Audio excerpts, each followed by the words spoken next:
I'm Cruz Devon, and welcome to This Gay Life.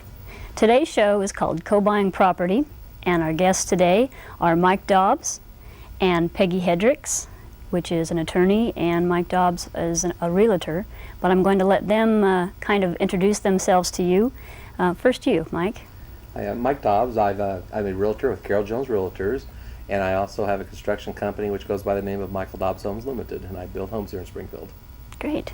And Peggy? I'm Peggy Hedrick, and I'm an attorney, and that says it all. Well, I'd kind of like to add a little bit. You're quite an attorney. I've read your resume, and I was quite impressed. We're going to ask a few questions about buying property, and first off, okay, say my lover and I have decided to buy a house together. What should we be doing legally to go ahead and try and prepare for that? You're asking me? Yes, Peggy. It doesn't matter that it's you and your lover. I would say you just choose the house and decide what price you want to pay, and just like anybody else. There's no sort of type of agreement or anything that has to be drawn up beforehand, or? Not until you choose the house. If, from my point of view as a lawyer, I don't care that you have a gay relationship with somebody else. Mm-hmm. If you're going to buy a piece of property and you come to me and you say, I've chosen this property, we want to have an ownership interest in it together, I'll ask you what kind of ownership interest you want to have. Do you want to have it to be equal? Do you want to have survivorship interest, meaning that you one of you owns it on the death of the other? And then maybe if there's any one thing that I would look at because of a gay relationship, I would say, who's going to challenge it? And that's the difference. Mm-hmm. The kinds of things that a lawyer would do, because there are people who would challenge your ownership, is not any different in a gay relationship than if you were married and contemplating divorce, or if you had a mother or a father on one side of the marital relationship that was going to challenge everything you did. Mm-hmm. Well, does it make any difference how long the couple's been together or not, or is that really kind of a moot point? From my perspective as a lawyer, it makes a difference simply because a lot of the gay couples that I see break up relationships from time to time, and they can be just as bitter breakups mm-hmm. as divorced, heterosexual couples. When people break up, whether they're heterosexual or homosexual, they do mean things to each other. Mm-hmm. If you've been together for 20 years, you have different problems when you break up than if you've been together for 2 or 3 months. Mm-hmm. Okay. Okay, for you, Mike, we're ready to go find a house. How do we find a realtor and that's going to work with our special circumstances? Well, I always advise people that one of the first things they should do is go to a lending institution and pre-qualify themselves. And that sounds like kind of a scary thought, but basically what they do, when you're buying a property with a partner, you go to lending institutions and you disclose your incomes and your debt ratios, and from there the lending institutions or your loan officer will tell you what price range of home you should be buying in. Mm-hmm. From there, a lot of people know realtors. There's a lot of realtors in Springfield, but another way I tell people that they could suggest finding realtors, read your newspaper ads or drive in neighborhoods that you have a tendency to find a fond of. And you'll find certain realtors have a tendency to take care of properties in certain areas that maybe they're their favorite areas. They know a lot of people in that area, and you know what price range you're going to be buying home in, and that's how I would tell. I have a lot of people, gay couples, that ask me, are there realtors that are gay friendly? Should I work with a special realtor because of the fact that I am gay? And my question to that is basically, I don't know that it really matters. You'll find that realtors, like a lot of other professions, are basically monetarily motivated. They're not necessarily sexual degree oriented. You're going to give them money, they're going to take it. They're going to take you out and show you houses. One thing, and people ask me all the time, well, is it important that I disclose to my realtor that I am gay, or me and my lover or partner are going to be buying a property?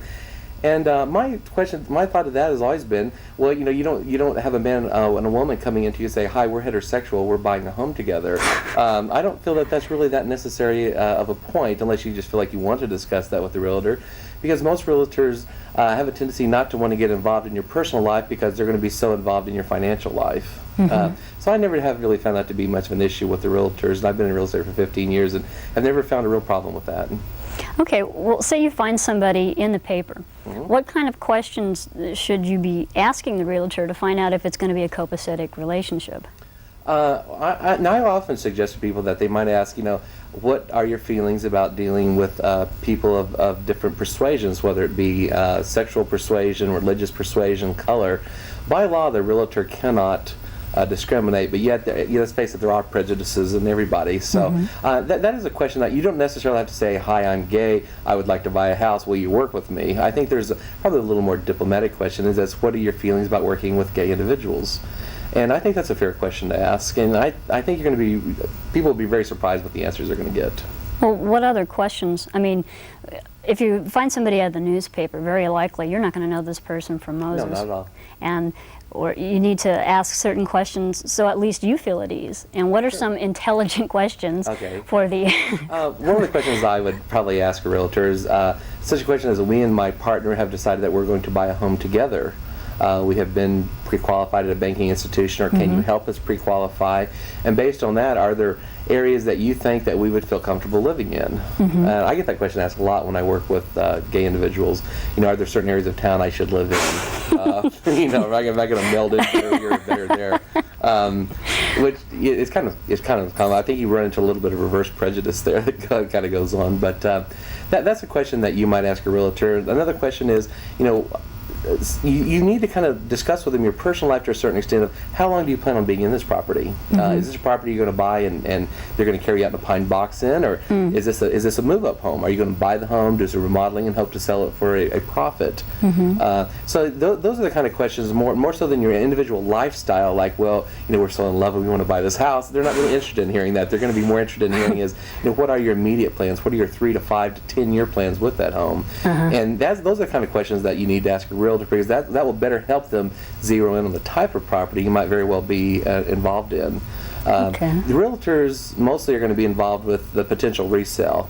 There's kind of a stigma that goes along with realtor. When you sell somebody a home, you're not involved with the commission at that point. You're involved with the commissions later when they go to resell the house. So the realtors need to know this kind of thing. So that they do delve into your personal life to a certain extent because they want to know what your long-term goals are. And I tell any couple, whether it's a heterosexual couple, a gay couple, you need to have long-range planning before you go into purchasing real estate. What are your needs for that home? What are you trying to do? Is that the home you want to stay in? Is that a move-up home? Is that a starter home? And those kind of things are really questions to have answered before you contact a realtor. Well, okay, so now we have a realtor, and we're going to go to a bank. How much of our private lives, I mean, when you go to a bank, do you have to bare your soul to them, or do you just have to show them your income tax returns? I mean, can they ask you questions really personal about your life? People can ask any kinds of questions, and they're not supposed to discriminate on a lot of different bases, but if they don't like you, and if they do hold your sexual orientation against you, they'll find another reason to not work with you. But I agree with Mike that most of these people are in business to make money. They want to make money. If you've gone to see a lawyer to help you draw a contract for deed or to work out the arrangements, the lawyer is also in business to make money. But if two people have gone in and they say, we have this arrangement, we want to buy together, the lawyer is worried about which one of you is going to come back and challenge the work that he or she has done. And they can only have one client. They can have the two of you as a client, one of you as a client. And if the other one is going to be mad about the work that was done, or the division of labor, or one of you put more money in than the other, and they're going to not get a fair return on their investment, I think the lawyer is worried about who's going to challenge his or her work too. But is there a way of alleviating that, like bringing in 2 lawyers, or each one getting their own separate lawyer? Or? Well, if you're, for a simple purchase of property, you shouldn't have to have 2 different lawyers. But a lot of times you might want to have a bigger plan than this. You might want to have an agreement which would be closer to a partnership agreement, where you write wills and you divide property and you say who's going to have what in your house that you share, and there are just a lot of different things that might be appropriate for a lawyer to look at. And if you did that, then you both would have separate lawyers. When you're buying property, say there's a big shift of income. Say like one person maybe makes $40,000-$50,000 a year, and the other person maybe makes $10,000 to $15,000 a year. Is it smart to just divide it down the middle half, or do people usually take a percentage, or of ownership? That's something you need to discuss with the lawyer, because there are a lot of different things that would make a difference. I know that in some of the gay relationships you do have a homemaker and somebody else out earning the living, and the law in Missouri doesn't permit you to have the same kind of credit for being a homemaker that a heterosexual relationship has. Bummer. But there are ways that you can structure the value that homemaker is contributing to the relationship. They still do repairs. They contribute services. There are things that you do, even though your earning capacity is not the same.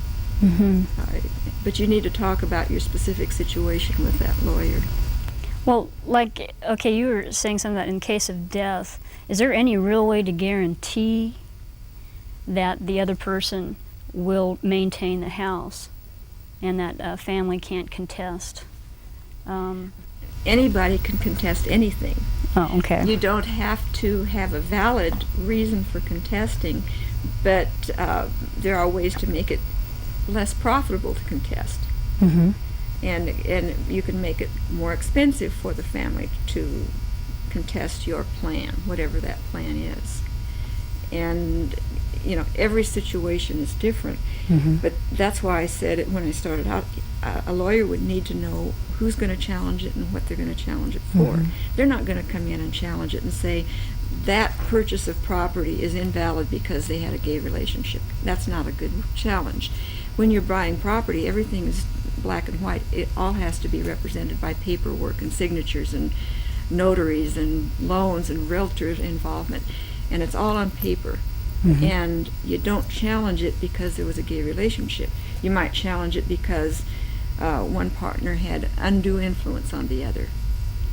That's one of the magic, that just came up in the news not too long ago. That's magic terminology.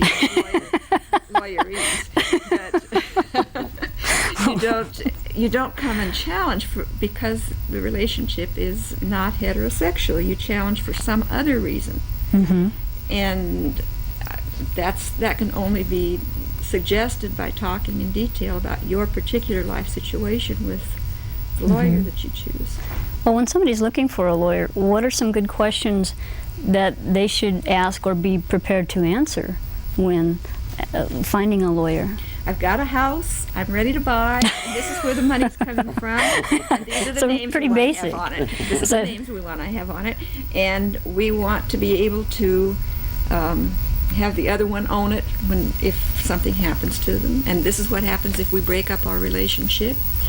I mean, even though nobody in any relationship wants to anticipate that the relationship's going to break up, that's something that you always ought to look at. The possibility.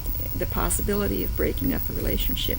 And that's what you look at. And I would not use, I don't like lawyers to use legalese and legal terminology, but I also kind of withdraw when gays use gay terminology. Your partners, your friends.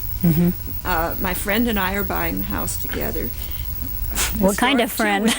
Doesn't matter. 2 women are buying the house together. 2 men are buying the house together. And men have bought houses together.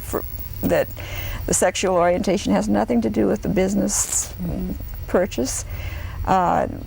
So you need to make really clear what the relationship is between the two people buying it? just or? I think that if gay people could get in their minds that this is a business relationship and their sexual orientation has nothing to do with it, that would be helpful. But then when you have to start being frank with your lawyer or realtor or whoever, basically the lawyer is when you're talking about who's going to challenge it.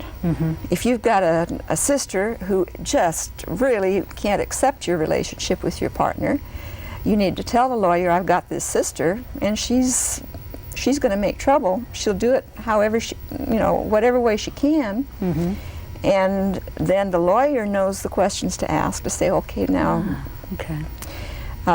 if one of the partners has been married to the other sex and has children, that adds a new dimension to the potential problems, because children and former spouses, and sometimes the gay relationship is in spite of a heterosexual marriage. If you've got that in existence, that's another problem, a really important problem that the lawyer needs to know about. Well, that's really good.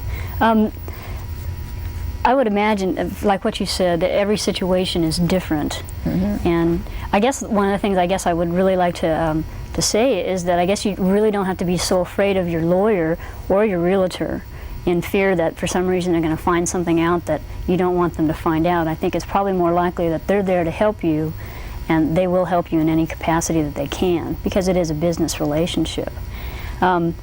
Is there about like insurance? You have to insure a house.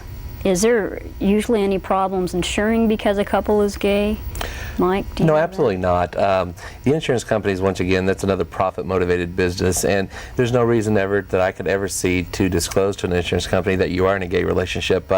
I've obtained insurance for probably hundreds of homes over the years, and I've yet to see an application that is, who do you sleep with? So I don't think that that's really an important issue, or an issue that should really even be brought up with the insurance companies. Once again, it's a business relationship. They strictly want to know what names are held, what names is the title held by, and how do the proceeds, should there be a destruction of the property, such as fire, tornado, whatever, how are these proceeds to be paid, and who are they to be paid to? And that's all that they're really insured about. I have ever yet to hear of any prejudice from the insurance company based on real estate. There to be a gay problem with that at all. Okay, how does a same-sex couple take title? Is there any difference between like a couple taking title, or? Well, a married heterosexual couple takes title under what they call tenancy by the entirety. It's legalese again, but basically the one who lives the longest owns it automatically. So eat healthy. Well, but then there's another form of ownership called joint tenants with right of survivorship, and that means that the person who lives the longest owns the property. And that's the way that a same-sex or unmarried people might. I mean, you could have brothers and sisters, 5 or 6 brothers and sisters, who take title as joint tenants with right of survivorship, and then just the one who lives longest gets it. Okay, so we bought a house and everything is written up now, and we're moving into a neighborhood. How do we blend into the neighborhood?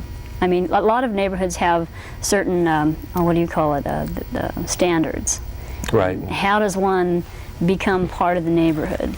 Have you got any ideas on that? Sure, I have that question asked me quite a few times. They say, we're a gay couple and we're moving into a predominantly heterosexual conservative area. Are we going to be prejudiced? And I find that more times than not, it's the couple, the same sex or the gay couple, that is really prejudicing themselves when they move into this area. They're going to find out that there will be no more prejudice than the lady who has the kids that trample everybody's tulips down, or the neighbor with the barking dog. I tell people all the time, he says, when you move into a neighborhood, you have access to your neighbors as far as information that you can find out about them, who they are, where they live, their addresses and telephone numbers. You'd be surprised what a joint garage sale will do to indoctrinate you into a neighborhood. Say you move into an area and you think, well, geez, all this stuff won't fit into our house, we should have a garage sale.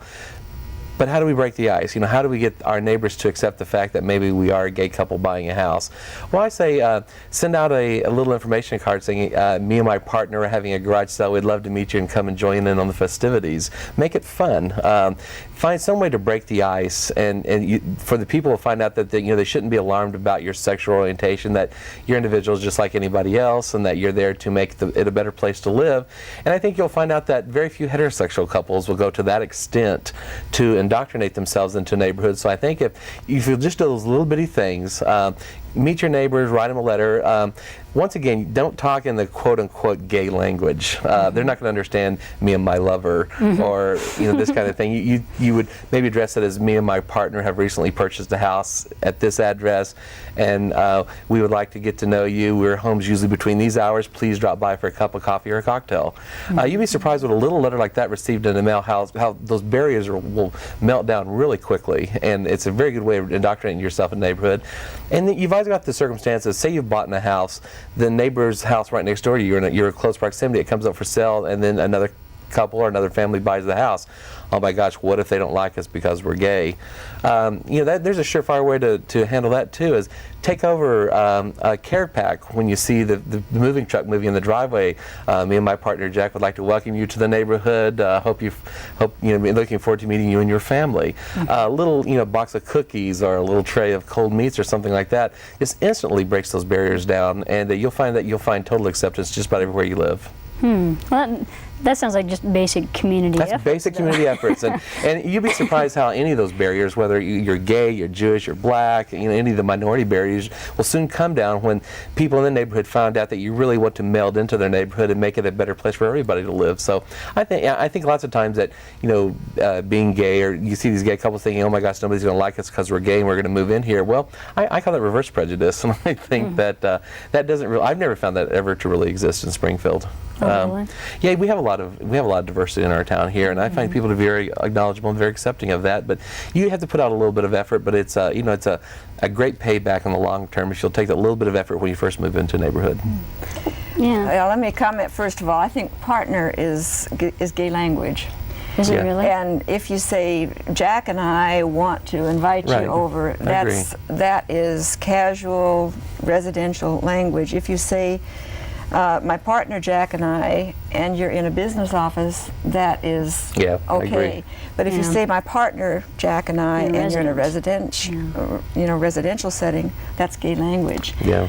I agree with you that it's fine to invite people over, but I think that probably gay people need to be careful not to force the neighbors to have to make a decision, either accepting or rejecting them. And most people are just fine. They don't want to get involved in your personal lives and the personal choices you've made.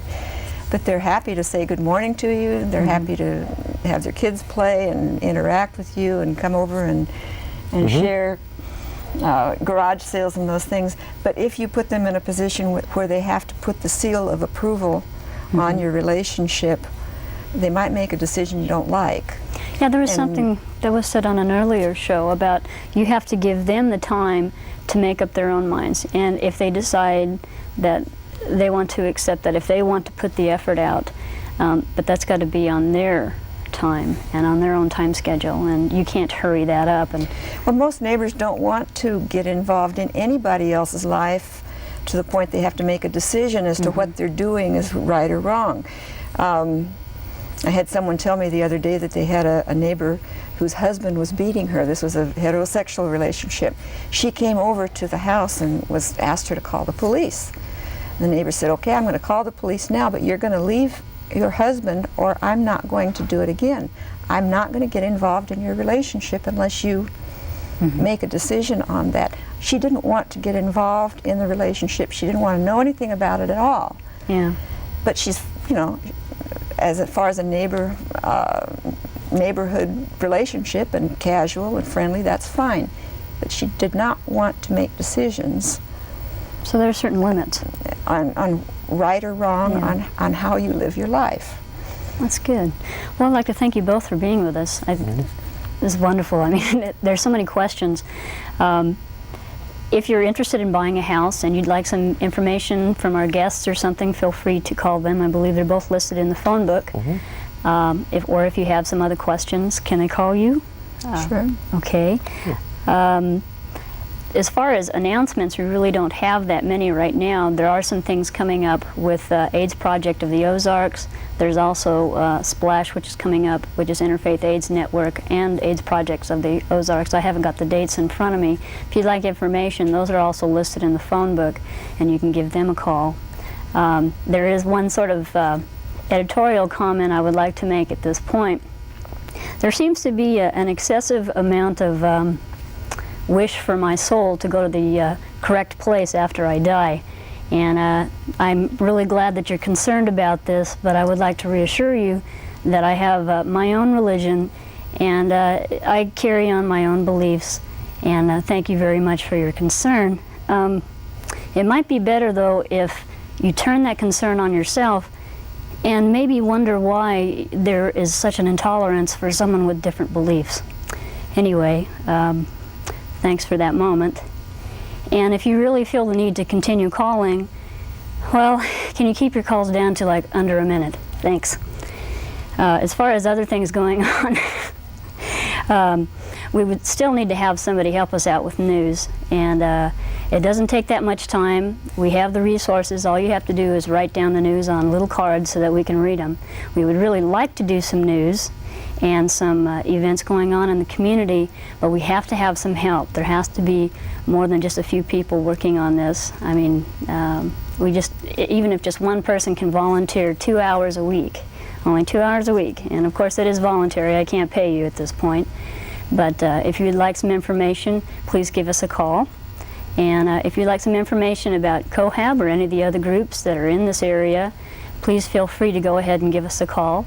We're running the address here. The address is P.O. Box 1434, Springfield, Missouri 65801. And the telephone number is 888-6927.